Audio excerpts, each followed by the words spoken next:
pra ti. Sei onde estou,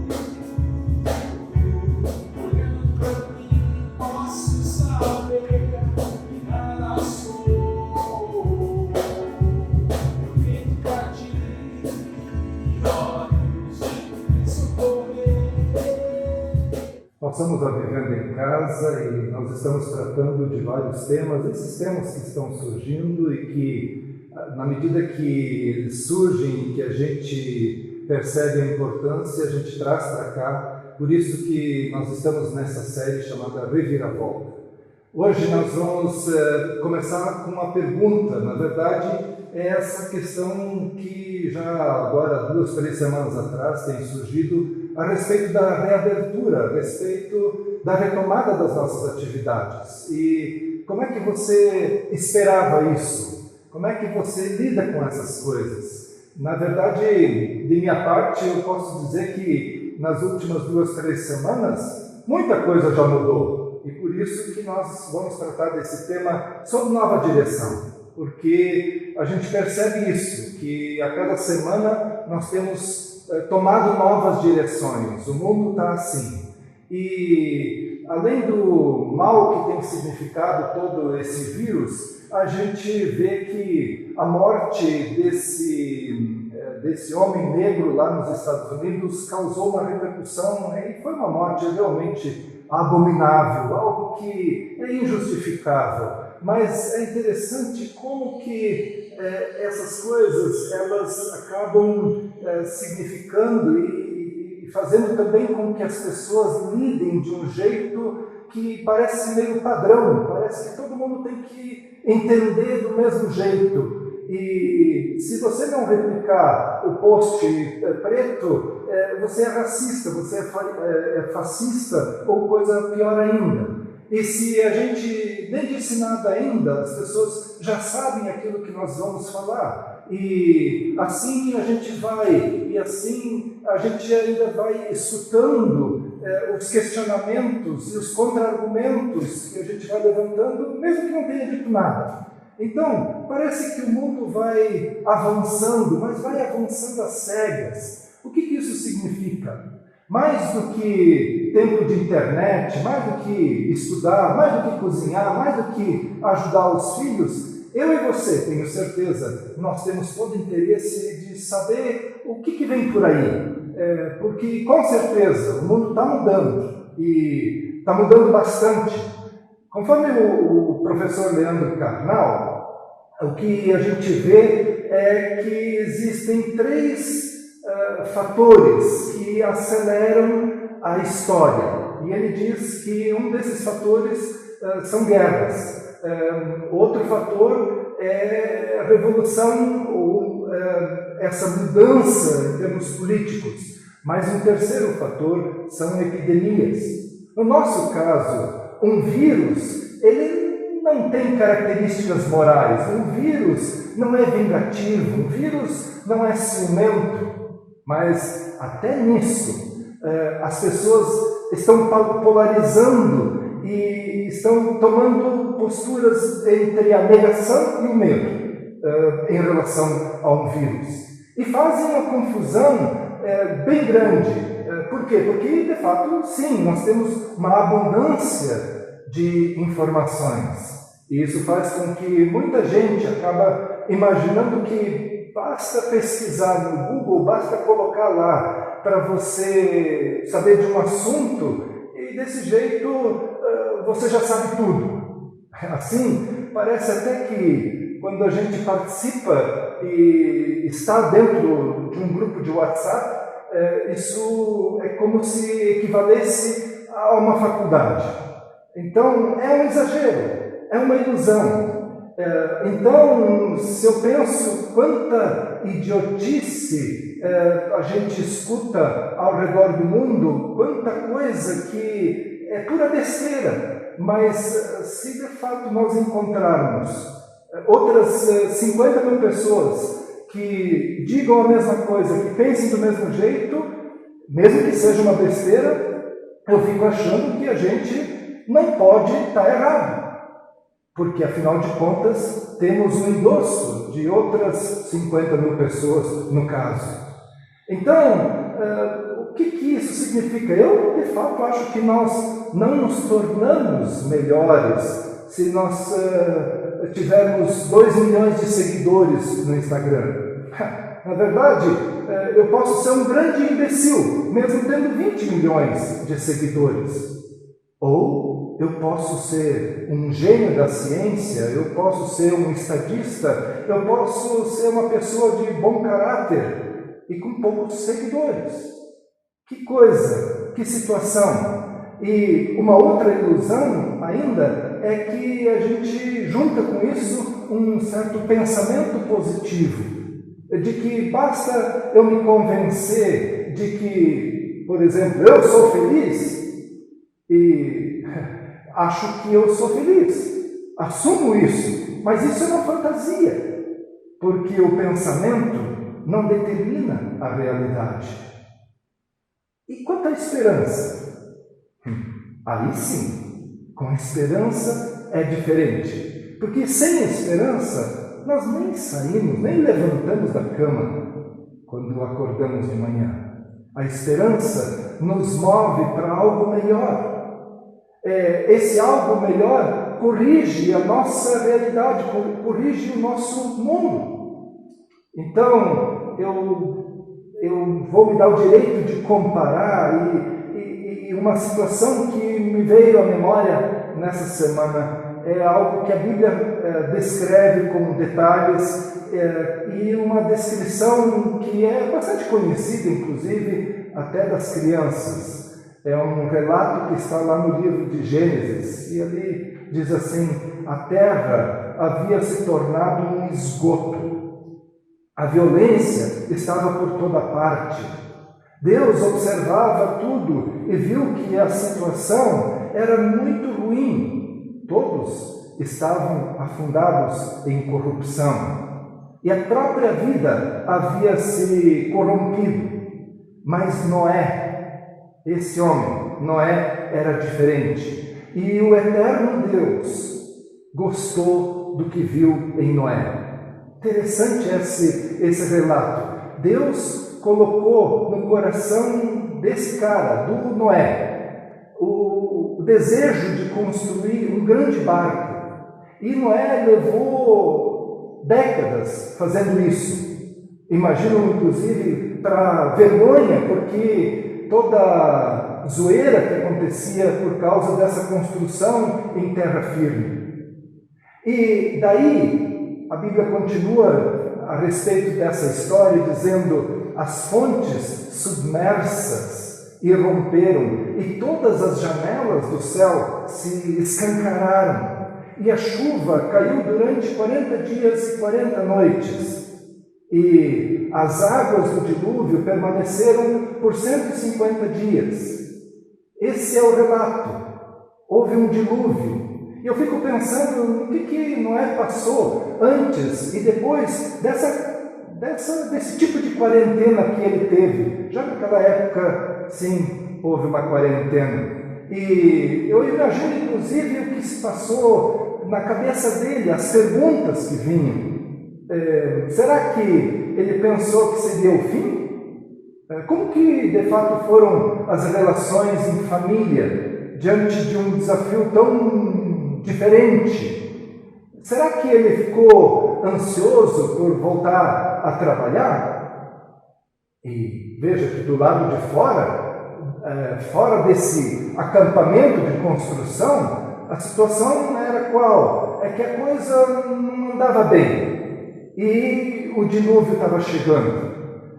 O mundo que ele havia deixado, depois com a chegada da chuva, já não era mais o mesmo.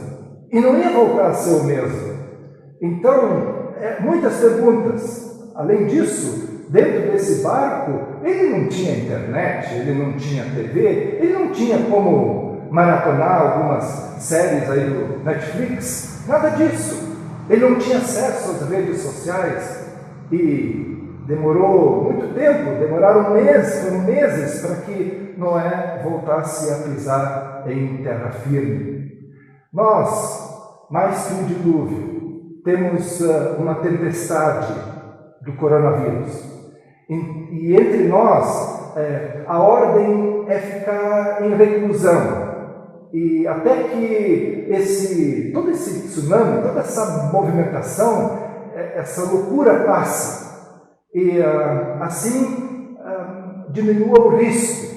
Pois é, nós não podemos recorrer a um tipo de uma arca que seria o nosso SUS, porque, afinal de contas, o SUS nem tem condições para receber todo mundo se estivermos todos contaminados. Não dá para a gente recorrer a essa base de atendimento.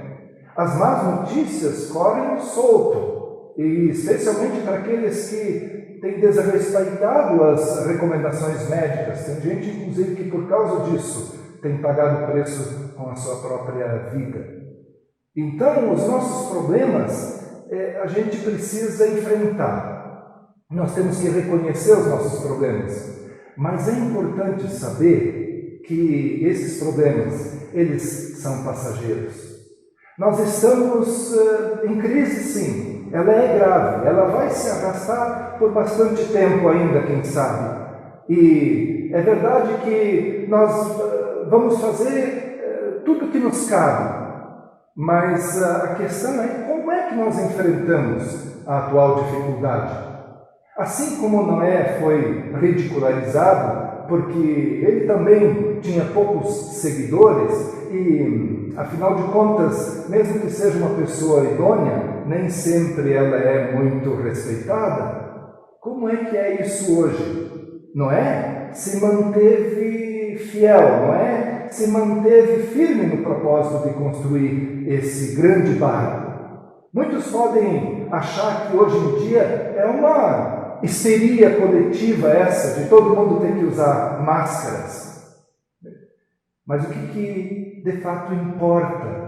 No fundo, eu concordo com aquilo que o apóstolo Paulo diz: alegrem-se na esperança e sejam pacientes na tribulação. Perseverem na oração. Bonita palavra, preciosa palavra. Noé tinha poucos seguidores. Era basicamente o pessoal da família dele. E como é que é isso hoje? Mesmo que nós tenhamos tanto movimento por aí, a quem nós seguimos? Será que nós vamos a reboque? Então, a pergunta é se nós queremos ficar do lado de fora desse barco e nós vamos, mesmo assim, nós vamos ver que tem muita gente que está padecendo, nós vamos ver que tem gente que está cedendo nessa tempestade. E isso tudo fica crítico.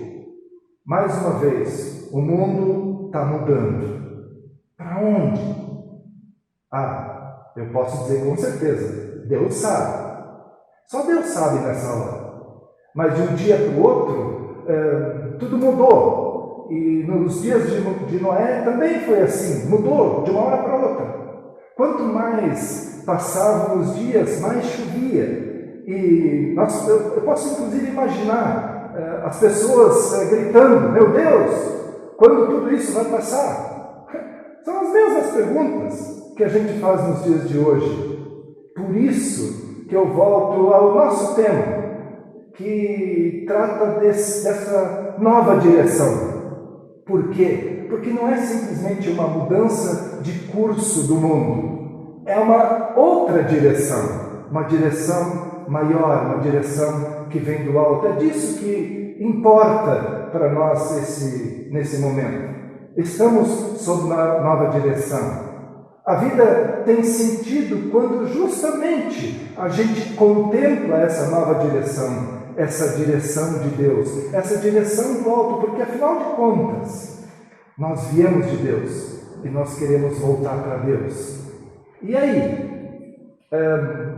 Aí me veio uma outra palavra que é fantástica, que foi escrita no livro de Hebreus e que me parece que é muito apropriada para Noé, mas pode ser apropriada para todos nós, quando diz assim: por seus atos de fé venceram reinos, fizeram obras de justiça, viram promessas cumpridas, foram protegidos de leões, incêndios e ameaças de morte.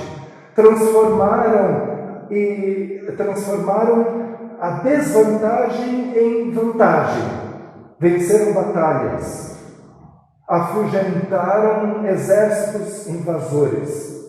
Outros enfrentaram abusos, açoites e, sim, algemas e prisões.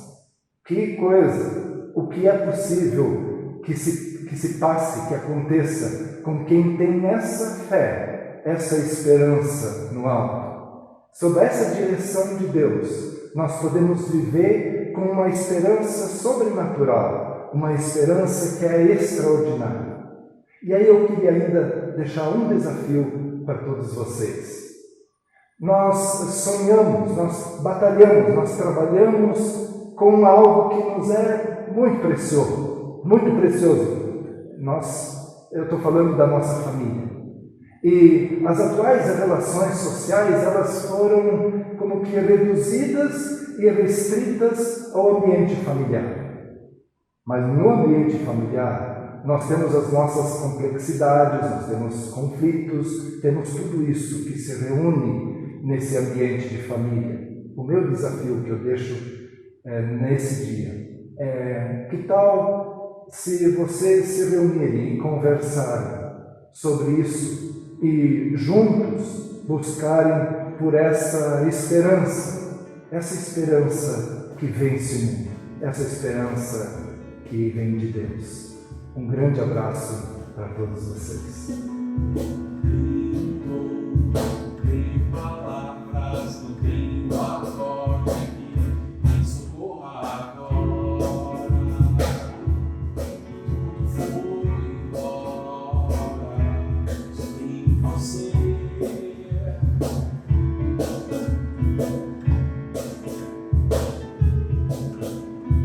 E o silêncio que mostrou os meus vícios, contigo vem, isso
sei onde estou.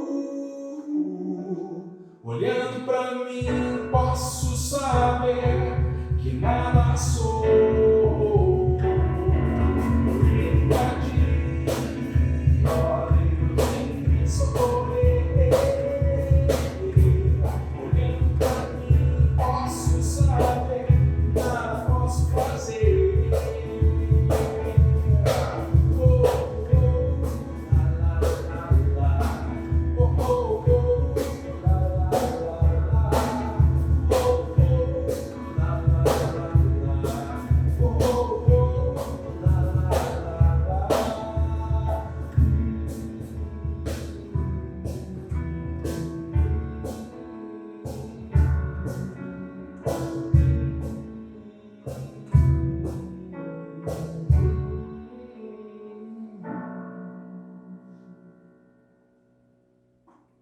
Muito obrigado por nos acompanhar até aqui e nós queremos continuar, nós queremos convidar você para participar aí de um bate-papo conosco. Vai acontecer às 6h30 da tarde pelo Zoom, um tempo onde a gente quer conversar, quer saber das suas opiniões, quer orar por você e com certeza vai ser um tempo muito especial. Nós também temos vídeos feitos para as crianças também, não deixe de aproveitar. Tive um tempo com elas, assistam juntos, tenham um tempo em família. Não deixe também de nos seguir também nas redes sociais, também acompanhar pela página e também clicar no sininho para receber as notificações. Até mais. Eu canto pra ti.